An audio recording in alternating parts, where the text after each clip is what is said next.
श्री गणेशाय नमः। ओम नमो भगवते वासुदेवाय। आज आमे पढ़िबा नवम स्कंद चतुर्थ अध्याय। ता आगरु एई पदटी। जीवन काल भितरे घर कली, जगह किणिली, पिलामानक उपरे खर्च कली, जहा बळिला कहिबेनी। स्वास्थ्य हेउची बड़ संपत्ति। सोना रूपा गाड़ी टंका भल घर सहित तुलना करिबा नाही। 30-40 वर्ष निजर प्रोफेशन रे दौड़ी रोजगार कली, सेई संचय को मेडिकल रे दौड़ी दौड़ी खर्च कली। जानिलो पिला माने। चतुर्थ अध्याय। नाभाग नभगर सुत चतुर्थे हांत चरितम्। श्री शुक उवाच। नाभाग नभगर बड़ा पूर्वे से ब्रह्मचर्य कला। भाइये तारो भाग काटी सर्व संपद नेले बाटी। भाई को बोले भाग काहीं, पिता तो भागे बोले भाई। पिता को बोलते जा जाई, से बोले उचित नुहई। बोइला पुणी जाओ तुही, अंगीर शंको यज्ञ जई। ताहांकु देबु उपदेश, लभिबु द्रविण अशेष। पितार बोले यज्ञे गला, अनेक धन से लोभिला। ताघेनी से जे बाटे आसे, मिलिला कालिया पुरुषे। बोलई मनेई पढ़ाई जाऊ काहीं पाई। से बोले न जानिली किछि, पिता वचनी नेउअछि। पुरुष बोले तू पचार, पिता को ए धन काहार। तहुना भाग बेगे गला, सकल पिता को कहिला। पिता बोइले सत्य एहा, पूर्वेरु सिए गले जाहा। यज्ञर शेष धन आदि, रुद्रंक भाग बोली विधि। ना भाग तहु बेगे गला, रुद्रे सकल समर्पिला। पिता पुत्रंक सत्य जानी, रुद्र बोलंती साधुवाणी। बोइले सर्व घेनी जाओ, आबोरो ब्रह्म ज्ञान पाओ। एमते सेना भाग राजा, सुखे पालिला जन प्रजा। अनेक काल राज्य कला, अन्ते से गोविंदे पोषिला। नाभाग पुत्र अम्बरीश, से राजा विष्णुर विश्वास। ब्राह्मण शाप न लागिला, ता शुणी अभिमन्यु बड़ा।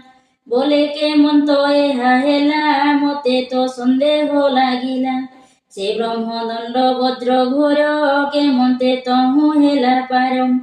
कियो बा तार तप फलु, लभिला ब्रह्म शापानलु।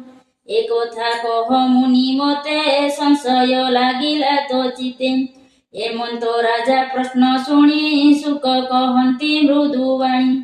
शुण राजन एक चिते, जे प्रश्न वंशानुचरिते। नाभाग सुत अम्बरीश, जे मन्ते विष्णुर विश्वास। ब्राह्मण शाप न लागिला, अन्ते से गोविंदे पोषिला। से सप्तद्वीपे एक राजा, सुखे पालई जन प्रजा। असंख्य संपद ताहार, विभव के करे गोचर। सप्तद्वीपे राजा फणे, पूजा से पाए सर्वजनी। शरीर सुख को न लाखे, संपद स्वप्न प्राय देखे। जे प्राणी संपद इच्छन्ति, अन्ते से नरके पड़न्ति। एमन्ते निश्चय जानी मने, हरि भजई सेवा ध्यानी। विष्णु भगत जेते जन, ताहांक पादे तारो मन। साधुंक पादे नित्य सेवे, संसार आत्मा रूपे भावे। हरि चरण जुग मन, विष्णु उच्चारण बदन। विष्णुर मंदिर मार्जने, कर जुगल अनुदिने। श्रवण जुग तासु कथा, नित्य शुणाई विष्णु गाथा। निरते ताहार नयन, कल्पई विष्णु दर्शन। शरीर चर्म ता जतने, कल्पे वष्टम्भ आलिंगने।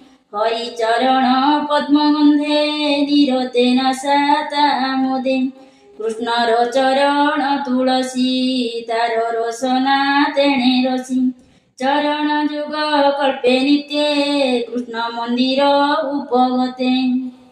নমস্করণে অপ্রমাদে শিরকল্পয়ী তার সধে বিষ্ণু ভকত জনে রতি নিরতে কল্পে তার মতি দেহ বিষয় তার যেতে কল্পয়ী হরি ভাবে নীতি বিপ্র দেবতা পাদে সেবে প্রজাଙ୍କୁ দেখে বিষ্ণু ভাবে সকল সম্পদ প্রসিদ্ধি ভিয়াই করে অশ্বমেধি বিপ্রচরণ দানে পূজে যে অধিযজ্ঞ বিধি ভজে অসিত বশিষ্ঠ গৌতম সঙ্গতে ঘেনি মুনিগণ বিপ্র সেবন অনুমতে সরস্বতীর অভিশ্রুতে তাহার যজ্ঞ সভা মধ্যে ত্রিদশে অত্যন্ত আনন্দে মুনি ব্রাহ্মণ মধ্যে বসি নিত্য যজ্ঞଙ୍କୁ পরশଂସି দেব মনুষ্য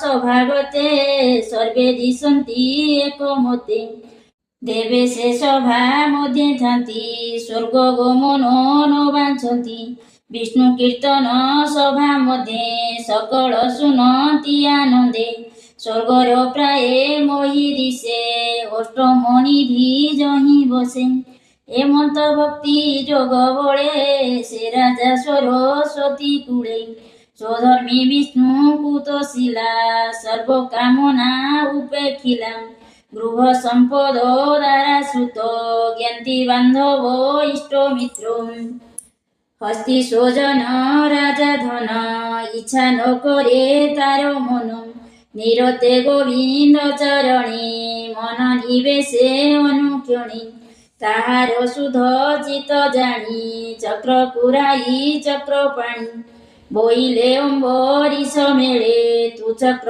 থিবু সর্বকাଳେ ଏହାକୁ ରଖ ନିରନ୍ତରେ ଯେମନ୍ତେ ସର୍ବମୁଖୁତରେ ଏମନ୍ତେ ବିଷ୍ଣୁ ଆଜ୍ଞା ପାଇ ସେ ଚକ୍ର ରକ୍ଷା କଲା ଯାଇ ସେ ରାଜା ପତ୍ନୀର ସମେତେ ଉପାସେ ଏକାଦଶୀ ବ୍ରତେ କାର୍ତ୍ତିକ ଶୁକ୍ଳ ପକ୍ଷେ ହରି ପୂଜିଲା ଉପବାସ କରି ପ୍ରଭାତ କାଳେ ମଧୁବନୀ କାଳିନ୍ଦୀ କୂଳେ ଏକ ଧ୍ୟାନୀ ଆନନ୍ଦେ ପତ୍ନୀର ସମେତେ ବିଷ୍ଣୁ ପୂଜିଲା ଦୃଢ଼ ଚିତେ ଦ୍ରବ୍ୟ ସମ୍ପାଦି ଅତିରେକେ ପୂଜିଲା ମହା ଅଭିଷେକେ ଉତ୍ତମ ବସ୍ତ୍ର ଅଳଙ୍କାର ସୁଗନ୍ଧ ମାଲ୍ୟ ଉପହାର ସଙ୍ଗତେ ଘେନି ନିଜ ନାରୀ ଏକାନ୍ତ ଭାବେ ପୂଜା କରି ଉତ୍ତମ ବ୍ରାହ୍ମଣ ବସାଇ ସୁନ୍ଦର ଧେନୁ ମାନ ଦେଇ ଧେନୁକୁ କରି ଅଳଙ୍କାର ସୁବର୍ଣ୍ଣ ଶୃଙ୍ଗ ରୌପ୍ୟ ଖୁର ପୃଷ୍ଠ ପାରୁଷେ ତାମ୍ର କାଶ୍ୟେ ବସ୍ତ୍ରରେ ମଣ୍ଡିଲା ହରସେ ସୁଶୀଳା ବଚ୍ଚା ପୟସିନୀ ମଣ୍ଡିଲା ଅଳଙ୍କାର ଘେନି ବିପ୍ର ବସାଇ ବାକ୍ୟ କଲା ଷଡ଼ଯୁକ୍ତ ଧେନୁ ଦେଲା ସୁସ୍ୱାଦୁ ଅନ୍ନ ଷଡ଼ରସେ ବିପ୍ରକୁ ହୁଞ୍ଜାଇ ହରସେ ବିପ୍ରଙ୍କ ପାଦ ଯୁଗ ଲାଗି ପାରଣା ଅର୍ଥେ ଆଜ୍ଞା ମାଗି ଉଦ୍ୟମ କଲା ନରପତି ଏମନ୍ତେ ମିଳିଲେ ଅତିଥି ଦୁର୍ବାସା ଶଙ୍କରଙ୍କ ଅଂଶେ ଯାହାକୁ ଦେଖି ଜନ ତ୍ରାସେ ତାହାକୁ ଦେଖି ନୃପମଣି ଆସନ ପାଦାସନ ଆଣି ପୂଜିଲା ଅତିଥି ସ୍ୱଭାବେ ଆନନ୍ଦେ ଅତି ଗୌରବେ ତାହାଙ୍କ ପାଦ ତଳେ ପଡ଼ି ରାଜା ବୋଇଲେ କର ଯୋଡ଼ି ବମୁନି ପାରଣା ମୋହର ଘରେ ଭିକ୍ଷା କର ତକ୍ଷଣେ ଅମ୍ବରୀଶ ବୋଲେ ମୁନି ମଧ୍ୟାହ୍ନ କର୍ମେ କଲେ ଆନନ୍ଦ ମନେ ଧ୍ୟାନ କରି କାଳିନ୍ଦୀ ଜଳେ ମୋଦ ଭରି ସେ ଜଳେ ସ୍ନାନ ସନ୍ଧ୍ୟା କଲେ ଆସନେ ବସି ନଦୀ କୂଳେ ଏବେ ହୋ ଶୁଣ ନୃପମଣି ରାଜା ବିଚାରେ ବିପ୍ର ଘେନି ପାରଣା ହୋଇଲା ଉଛୁର ଅତିଥି ନଇଲେ ମୋହର କେମନ୍ତେ କରିବି ଭୋଜନ ଅବଜ୍ଞା କରି ମହାଜନ ଅର୍ଦ୍ଧ ମୁହୂର୍ତ୍ତେ ଅଛି ବେଳ ଯଥାର୍ଥ ପାରଣାର କାଳ ଉଛୁର ପାରଣାର ବେଳା ମୋତେ ତ ସଙ୍କଟ ପଡ଼ିଲା ଯେ କର୍ମ କଲେ ସାଧୁ ବାଣୀ ଲୋକେ ବୋଲିବେ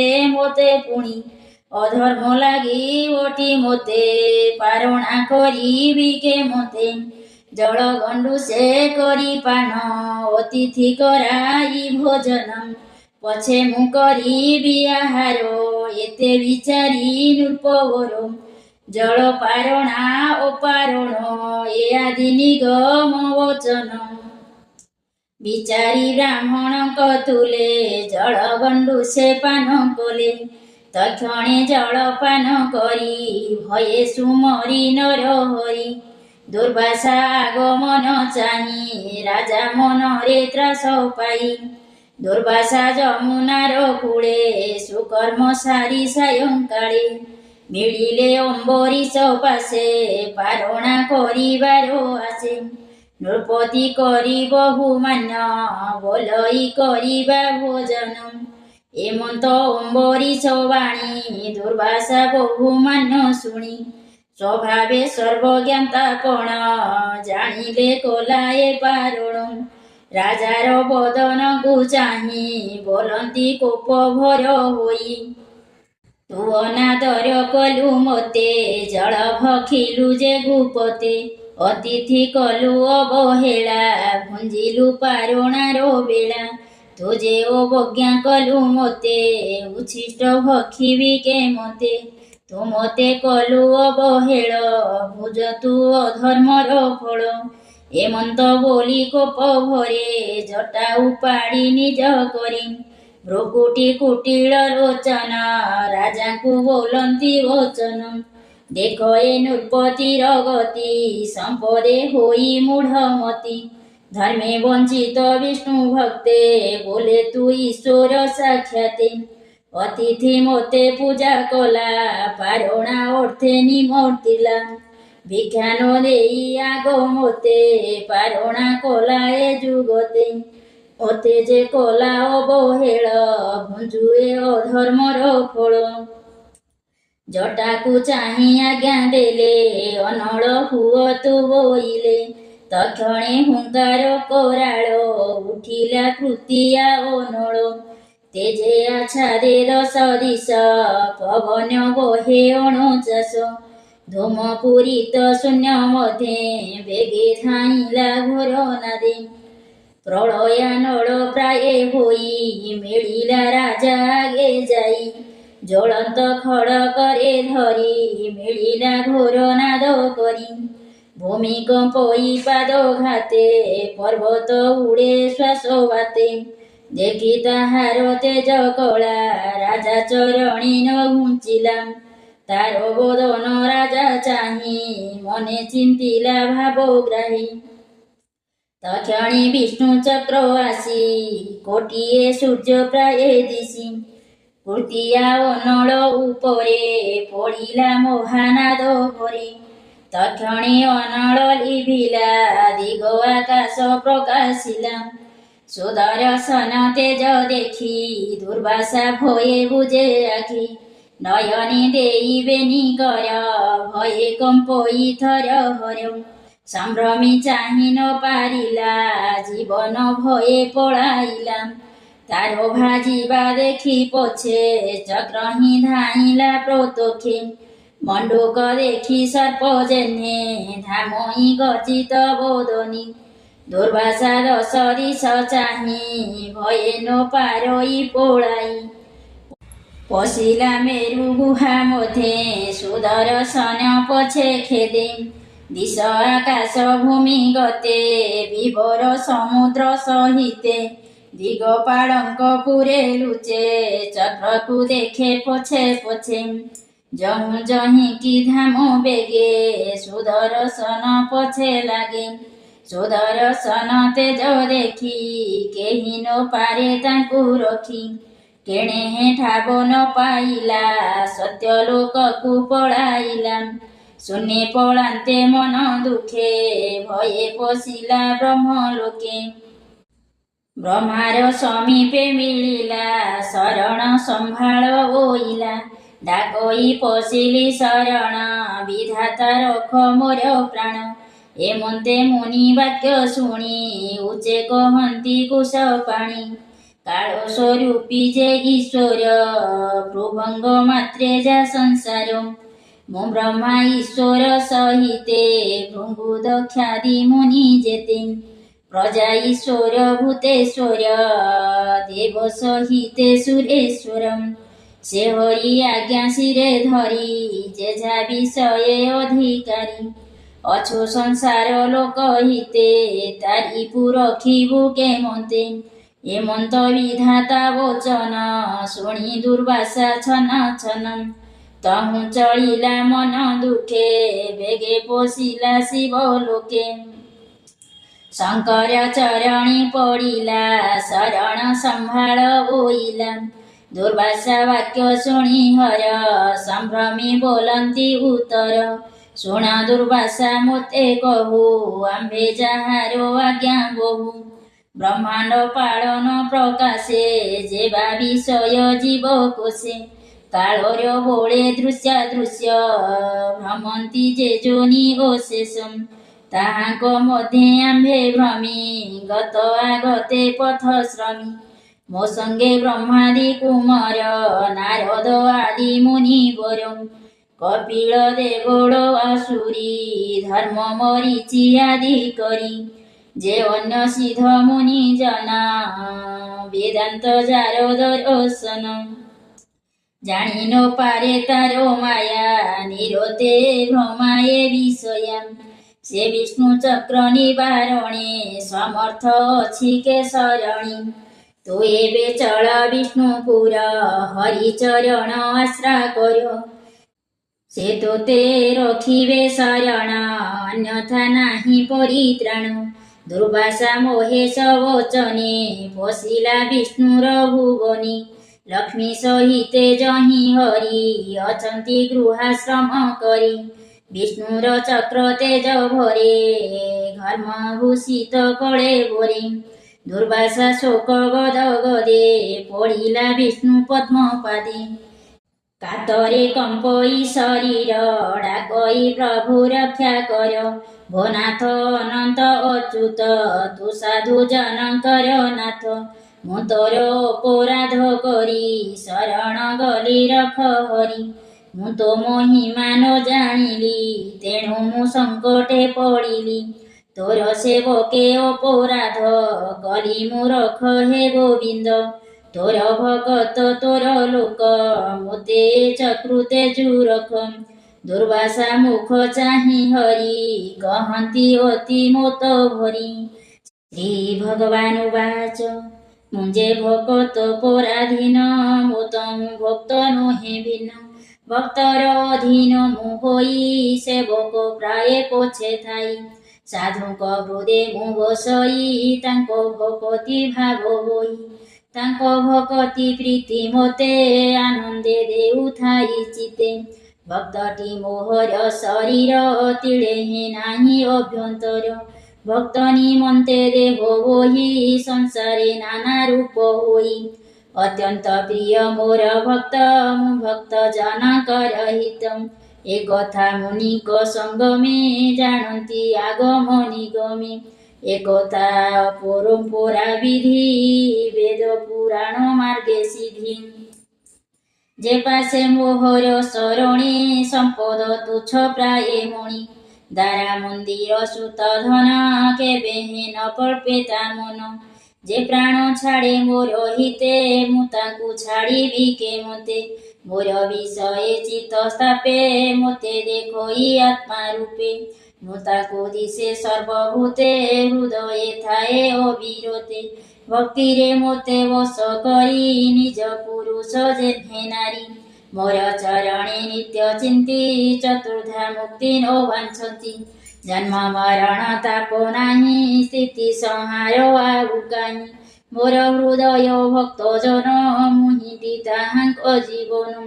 ମୁଁ ତମୁ ନ ଜାଣନ୍ତି ଆନ ମୁଁ ତାଙ୍କ ପ୍ରିୟ ଇଷ୍ଟ ଧନ। ଏବେ ମୋ ଭକ୍ତ ଅପରାଧେ ସୁଦର୍ଶନ ମୋତେ ବାଧେ। ଯେ ମୋର ଭକ୍ତକୁ ପୀଡ଼ନ୍ତି ମୋ ଚକ୍ର ତେଜେ ସେ ପଡ଼ନ୍ତି। ବିପ୍ରେ ସେ ତପ ବିଦ୍ୟା ବଳେ ଶ୍ରେୟ କରନ୍ତି ଏ ଶୟଳେ। ସେ ଯେବେ ଭକ୍ତକୁ ପୀଡ଼ନ୍ତି ଉଭୟ ଲୋକ ନ ଲୋଭନ୍ତି। ଏବେ ତୁ ଯାଅ ବେଗ ହୋଇ ନା ଭାଗ ପୁତ୍ର ଅଛି ଜହି। ତାରେ ଶରଣ ପୋଷ ଏବେ ମୋ ଚକ୍ରୁ ନିସ୍ତରିବୁ ଯେବେ। ବୋଲଇ ବିପ୍ର ଜଗନ୍ନାଥ ନବମ ସ୍କନ୍ଦେ ଭାଗବତମ୍। ଗୋବିନ୍ଦ ଆଜ୍ଞା ପରମାଣେ ଦୁର୍ବାସା ଗଲା ତତକ୍ଷଣେ। ହରି ଭକତଙ୍କ ମହିମା କେ କହିପାରେ ଗୁଣ ସୀମା। ଭକ୍ତ ଚରଣ ସେବା ଫଳେ ପ୍ରସନ୍ନ ହୁଅନ୍ତି ହରି ଭୋଲେ। ସୁଜନେ ଚିତ ହରିପାଦେ ତରିବ ବିଷୟ ପ୍ରମାଦେ। ଇତି ଶ୍ରୀମଦ୍ଭାଗବତେ ମହାପୁରାଣେ ପାରମହଂସ ସଂହିତାୟା ନବମ ସ୍କନ୍ଧେ ଅମ୍ବରୀଶ ଚରିତ ନାମ ଚତୁର୍ଥୋऽଧ୍ୟାୟ।